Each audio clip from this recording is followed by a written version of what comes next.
मृत्यूच्या नंतर 9 वर्षांनी जबरदस्ती करायला संभाजींचं भूत गेलं होतं का? पण हा साधा प्रश्नही आम्हाला कधी पडला नाही. उघड्या डोळ्याने आमचाच राजा बदनाम होताना आम्ही बघितला. आमच्या मनात प्रश्न शिवला नाही, अरे ज्या जिजाऊनी शिवाजी राजांना घडवलं त्याच जिजाऊंच्या तालमीत हा संभाजी राजा तयार झालाय, असा असेल कसा? तो औरंगजेबाचा मुलगा अकबर आपल्या बापाविरुद्ध वैर घेऊन बापाशी भांडायचं म्हणून मदत मागायला आला तो थेट महाराष्ट्रात. कारण त्याला माहिती आहे उभ्या हिंदुस्थानात औरंगजेबाशी टक्कर घेईल असा एकच योद्धा आहे आणि त्या योद्ध्याचं नाव आहे संभाजी. तो इथं आला. रायगडाच्या पायथ्याला पाली, इथं दोघांची भेट झाली आणि या पालीच्या भेटीत संभाजी राजांनी या अकबराला एक मोत्याचा कंटा भेट म्हणून दिला, मैत्रीचं प्रतीक म्हणून. आणि संभाजी महाराजांनी दिलेला हा मोत्याचा कंटा या नादान अकबरानं एका नर्तकीला देऊन टाकला. ही वार्ता संभाजी महाराजांना कळाली आणि संतापले संभाजीराजे. ज्याला मैत्रीची कदर नाही त्याच्याशी पदर आम्हाला जोडायचाच नाही. फेलफोर त्याच्या सवलती बंद करा तुरंत. का नातच तोडलं संभाजीने अकबराबरोबर? का? कारण आपण दिलेला मोत्याचा कंटा त्या नादान अकबरानं नर्तकीला दिला. ही साधी गोष्ट ज्याला सहन होत नाही तो स्वतःच्या चारित्र्याबद्दल कसा असेल? जेवढं शिवरायांचं चारित्र्य शुद्ध आणि स्वच्छ आहे तितकंच संभाजी राजांचं चारित्र्य सुद्धा शुद्ध आणि स्वच्छच आहे. ही गोष्ट आम्ही लक्षात घेतलीच पाहिजे.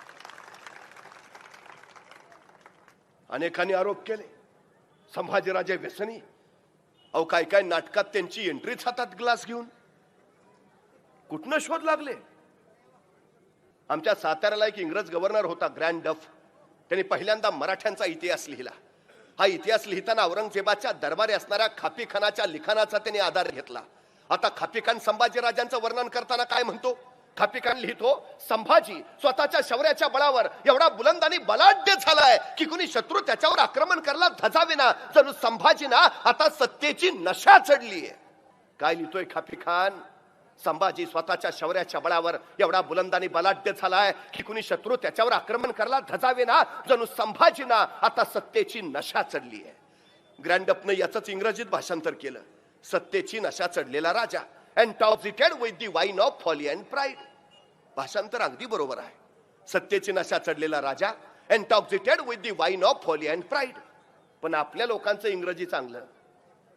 त्यांनी वाचलं एंटॉक्सिकेटेड विथ द वाईन घेत होते संभाजी. ग्रँडअपनं लिहिलंय. अरे काय प्रकार आहे? आणखीन एक सांगितलं म्हणे संभाजी महाराजांनी पोर्तुगीजांना पत्र पाठवलीत. काय? आम्हाला दारूची 2 पिंप पाठवून द्या. मागवलं असेल स्टॉक. अरे पण मागवलेली दारू प्यायची नाही, ती तोफेला लागणारी दारू आहे. हे जर तुम्हाला कळत नसेल तर तुम्ही लिहिताना घेतलेली का त्याचं संशोधन झालं पाहिजे. सुपारीच्या खंडाचं व्यसन नाही संभाजी महाराजांना. सुपारीच्या 9 वर्ष ज्यांनी स्वतःच्या गर्दनीवर महाराष्ट्र पेलून धरला. 9 वर्ष शिवछत्रपतींचं स्वराज्य जो संवर्धित करत राहिला तो छावा असा असेल कसा? आणि हा दिलेर खान आदिलशाहीशी युती करून स्वराज्यावर हल्ला करायच्या बेतात आहे. आता मोगल आणि आदिलशाही जर दोघं एक झाले तर स्वराज्य संकटात पडणार होतं. त्यामुळे कसल्याही परिस्थितीत मोगल आणि आदिलशाही यांची युती होऊ न देणं हे शिवरायांपुढचं पहिलं महत्वाचं काम होतं. एका विलक्षण युक्तीची गरज होती आणि महाराजांनी तीच चाल टाकली. शिवाजी महाराजांनीच संभाजींना दिलेर खानाकडे पाठवलं. आता संभाजीच दिलेर खानाकडे गेले आणि संभाजींनी दिलेर खानाचा रोख स्वराज्याच्या ऐवजी आदिलशाहीकडे वळवला. आदिलशाहीच्या पायाखालची वाळू सरकली आणि तो सरळ शिवाजी महाराजांना शरण आला. गोळकोंडा आधीच संभाजींनी पायाशी आणला होता. आता आदिलशाह आला म्हणजे दक्षिणांची दक्षिणेत राहावी. हा शिवरायांचा डाव यशस्वी झाला आणि या यशस्वीतेचे मानकरी होते संभाजीराजे. हे जे केलं सारं ते संभाजीराजांनी. संभाजींनी दिलेर खानाकडे पळून जाणं ही शिवाजी महाराजांचीच राजकीय चाल होती आणि स्वराज्याच्या हितासाठी संभाजी महाराजांनी ती जबाबदारी पार पाडली. ही वस्तुस्थिती. आता काय काय लोक म्हणतात पण शिवाजी महाराजांचं राजकारण असंच राहिलंय. ते गणेवाडीला जातो म्हणून सांगतात, सुरतेची लूट करून येतात. ते संभाजींचं निधन झालं म्हणून सांगतात आणि संभाजींना सुखरूप रायगडावर घेऊन येतात. शिवाजी महाराजांच्या राजकारणाच्या ज्या ज्या जबाबदाऱ्या संभाजीराजांच्या शिरावर पडल्या त्या त्या साऱ्या संभाजीराजांनी लीलया पेलल्या, ही सगळ्यात मोठी वस्तुस्थिती आहे. आणखीन एक आरोप केला जातो, संभाजीराजे पन्हाळ्यावर कैदेत होते त्यामुळे ते शिवाजी राजांच्या मृत्यू प्रसंगी उपस्थित नव्हते, राजारामाच्या लग्नाला हजर नव्हते. वस्तुस्थिती काय? संभाजी महाराज उभ्या आयुष्यात कधीही कैदेत नव्हते, अजिबात नाही. मग ते राजारामाच्या लग्नाला का नाही आले? ते शिवाजी महाराजांच्या मृत्यू प्रसंगी का उपस्थित नव्हते? याचं कारण असं, त्यावेळी संभाजी महाराज बुर्हानपुराच्या स्वारीत लढण्यात गुंतलेले होते आणि लढणाऱ्या माणसाला कुणाच्या लग्नाची अथवा आजारपणाची बातमी दिली जात नाही. का देणार होते बातमी? आणि बुर्हानपुरात लढता लढता संभाजीराजे असे म्हणले असते शत्रूला, जरा थांबूया का 2 दिवस लढाई, भावाचं लग्न आहे उरकून येतो आणि मग राहिलं लढतो. अरे काय चाललंय? बुर्हानपुरात लढण्यात गुंतलेत म्हणून ते लग्नाला नाहीत. साधारण मार्चच्या शेवटच्या आठवड्यात संभाजीराजे परत आलेत आणि 3 एप्रिल 1680 शिवरायांचं निधन झालं.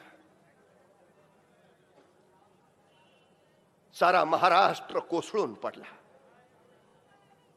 संभाजीराजे त्यावेळी पन्हाळ्यावर आहेत.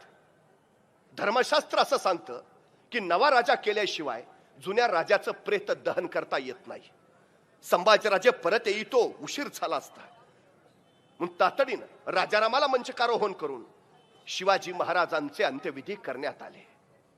पण याच वेळी रायगडावर काही कुटील मंत्र्यांनी डाव आखला.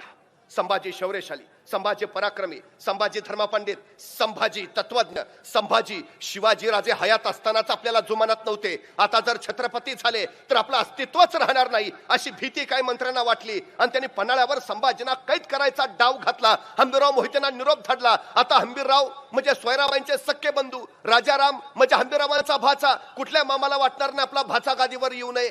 हंबीरराव मदत करतील. सगळं मंत्रिमंडळ हंबीररावांकडे गेलं. हंबीरराव मदत करायला तयार झाले. कैद करायला पन्हाळ्यावर पोहोचले आणि इथंच हंबीररावांनी उलटवला. आलेल्या सगळ्या मंत्र्यांना काढण्यात चढवल्या. संभाजीराजांच्या पुढे कैद करून हाजीर केलं आणि कडाडले खंबीर हंबीरराव. ही घ्या नादान हरामजाद माणसं, राजा जाऊन अजून 11 दिवस नाही झाले आणि त्यांच्या पोटच्या गोळ्याला कैद करायला आली. ही घ्या ताब्यात. सगळे फितूर कैद केले. रायगड बिनघोर केला आणि मग संभाजी महाराज रायगडावर पोहोचले. शिवरायांचे अंत्यविधी सुद्धा नीट झाले नव्हते. संभाजी महाराजांनी ते पुन्हा केले. रायगडावर श्री शिवछत्रपतींची समाधी उभारली, रायगडाची घडी नीट बसवली आणि शिवछत्रपतींच्या मृत्यूनंतर तब्बल 9 महिन्यांनी संभाजी राजांनी स्वतःला राज्याभिषेक करून घेतला. संभाजीराजे स्वराज्याचे दुसरे छत्रपती झाले. पण त्याच वेळी महाराष्ट्राचा आभाळ मात्र काळवंडलं होतं. शिवाजी महाराजांच्या मृत्यूचा फायदा उठवत स्वराज्य जिंकावं असा घाट शत्रूंनी घातला होता आणि या साऱ्यांना पुरून उरणारा छावा स्वराज्याचा घाट बांधण्यासाठी धडपडत होता.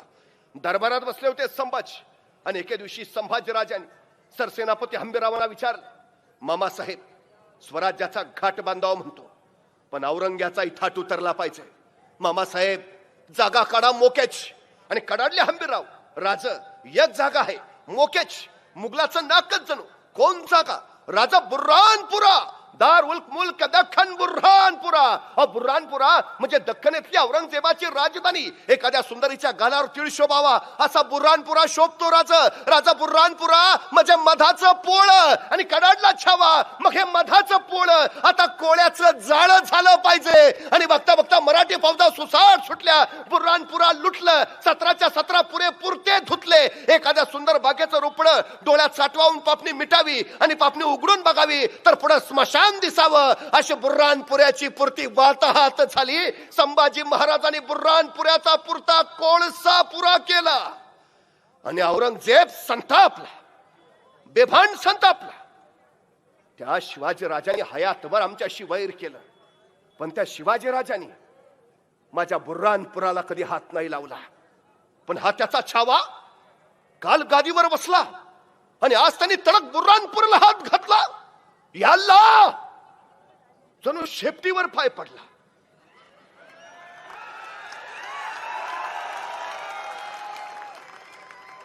बुर्हानपुरा म्हणजे औरंगजेबाचं हळवं काळीच पान. त्याच्या 2 बहिणींचा जन्म बुर्हानपुऱ्यातलाच.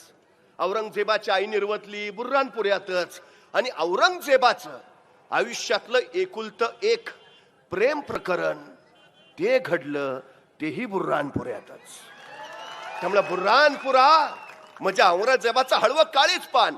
संभाजी महाराजांनी बुर्हानपुऱ्याला हात घातला नव्हे, औरंगजेबाच्या काळजालाच हात घातला आणि संतापला औरंगजेब. तोपर्यंत दुसरा तडाखा बसला. औरंगजेबाच्या नावाने वसवलेला औरंगाबाद, संभाजीराजाने औरंगाबादच लुटलं, इतकं लुटलं की औरंगजेबाच्या नावाशिवाय तिथं काही ठेवलंच नाही.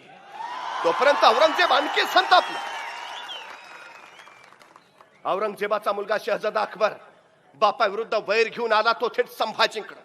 आता या अकबरला स्वीकारणं म्हणजे औरंगजेबाला खुलं आव्हान देणं आणि आव्हानाला पाठ दाखवणं हा गुण संभाजींच्या रक्तातच नव्हता. दिल्लीच्या राजकारणासाठी संभाजी महाराजांनी अकबरला जवळ केलं आणि जणू औरंगजेबाच्या डोळ्यात मिरची पूड पडाली. संतापला, उफाळला बेभान आणि उचलली तिने आपली पावलं काशी दख्खनेकडं. खोळंबला काळ. काय काय काय घडेल आता? औरंगजेब छाव्याला गिळणार की छावा औरंगजेबाला? खोळंबला काळ. काय घडेल? औरंगजेब कुणी साधा नाही बरं. आशिया खंडातलं सगळ्यात मोठं साम्राज्य म्हणजे औरंगजेबाच आणि आशिया खंडातलं सगळ्यात छोटं राज्य म्हणजे माझ्या संभाजी राजाच. औरंगजेबाच्या नुसत्या सरदारांची संख्या 14,500 आणि एका सरदाराच्या हाताखाली 50,000ची फौज म्हणजे 14,500 गुणले 50,000 एवढं औरंगजेबाचं लष्करी सामर्थ्य. आणि माझ्या संभाजी राजांचं सैन्य सगळे गोळा केले तर भरतील कसे बसे 50,000. औरंगजेबाचा एका वर्षाचा वार्षिक महसूल त्या काळात 23,000 कोटी आणि माझ्या संभाजी राजांच्या स्वराज्याचा वार्षिक महसूल कसा बसा 1 कोटी. औरंगजेब 62 वर्षाचा आणि संभाजी उन्यापुऱ्या 23 वर्षाचा. म्हणजे मनभर आहे औरंगजेब आणि कणभर स्वराज्य. मनभर औरंगजेब हे कणभर स्वराज्य चिरडायला टपला, उठला आणि बघता बघता महाराष्ट्रात पोहोचला. नगरला छावणी पडली आणि सगळ्या सरदारांना त्यांनी स्वराज्य खिंडीत पकडायला सांगितलं. सर बुलंद खान, अली खान, फतेह खान, रामसिंग हाडा, भीमसिंग हाडा, शहजादा आजम, मुअज्जम, बेदार भक्त आपल्या फौजागून महाराष्ट्रात आत घुसले. खासे संभाजीराजे गुढावर मान टाकून या यवनी फौजांशी झुंजायला सज्ज झाले. चोहो बाजूला वनवा पेटला. मोगलांच्या सैन्याशी बेबान टक्कर चालू झाली. चोहो बाजूला बघता आक्रोश काळ्या आरोळ्या, तलवारींचे आवाज आणि बस हर हर महादेवाने जय भवानीच्या किलकार्या. लढत होते मराठे, बेभानपणे झुंजत होते. मोगलांना त्राही भगवान करून सोडत होते. अरे दिवसाच्या 24 तासातले 20 तास घोड्यावर मान ठोकून लढत होता संभाजी. शाडूच्या मातेच्या भाकरी प्रसंगी खात होता संभाजी. पण झुंजत होता, रेटत होता यवन माग, कडडत होता. अरे तलवारीच्या टोकावर भाकरी भाजतात मराठे. औरंग्या तुला भाजायला वेळ नाही लागणार. संभाजींच्या त्या धगीनच गारद झाला औरंगजेब. सारं सैन्य सपशेल पराभूत होऊन माग पळू लागलं. शिकस्त, हार आणि पराभव. औरंगजेब संतापला, आपल्याच मनसबदारांवर ओरडू लागला. क्या करते हो बंदोबस्त? खिल्लते पहन के खाली मार खाते हो? इतनी फौज दीदी मत में कहा गई, खा गया दक्कन का चूहा. क्या करते हो? आणि कुणीतरी सरदार मानाचा, हुजूर वो संभा शैतान है. फिर हम कहा कम है, कहा कम है. आपल्या सरदारांच्या मनसबी कमी करत निघाला औरंगजेब. औरंगजेबाला वाटलं होतं संभाजी म्हणजे शिवाजींचा नादान तख्तनशील वारिस, चुटकी सरशी चुरगाळू आणि दक्कन घशात घालू. पण संभाजीने पहिलाच तडाखा असा दिला की औरंगजेबाला आपला अनुमान बदलावं लागलं. हे पाणी काही वेगळंच आहे. संभाजी सिद्ध झाले.